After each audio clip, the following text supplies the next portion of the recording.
Un centre de vaccination éphémère a ouvert ses portes dans la galerie du centre commercial Best de Fars-Ebersviller ce samedi 26 juin.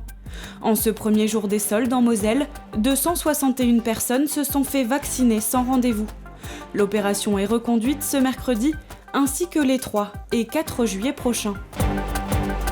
L'escadron départemental de sécurité routière de Moselle effectue des contrôles de vitesse et de conduite addictive, c'est-à-dire alcool, stupéfiants et téléphone au volant, sur tout le département. Ces contrôles sont quotidiens et aléatoires. Les forces de l'ordre ont constaté une hausse des infractions sur les routes avec des excès de vitesse importants. L'intérêt de ces contrôles est surtout dissuasif. Bernard Blandre est l'auteur du livre Philadelphie, la secte des Dupont de Ligonnès. C'est le premier livre édité par l'Association d'études et d'information sur les mouvements religieux. Philadelphie est un mouvement religieux initié par Geneviève Dupont de Ligonnès dans les années 70. Elle est la mère de Xavier, qui est toujours recherché depuis la tuerie de Nantes.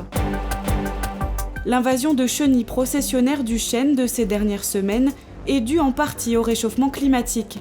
En effet, les hivers rudes permettent généralement de réduire massivement les œufs de ces chenilles, dont les poils microscopiques, taillés comme des harpons, peuvent voler sur plusieurs kilomètres.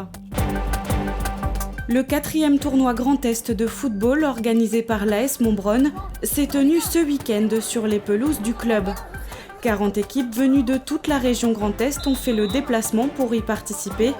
Samedi et dimanche, le tournoi était réservé aux U13 et U11. Un plaisir de renouer avec la compétition pour tous ces jeunes footballeurs.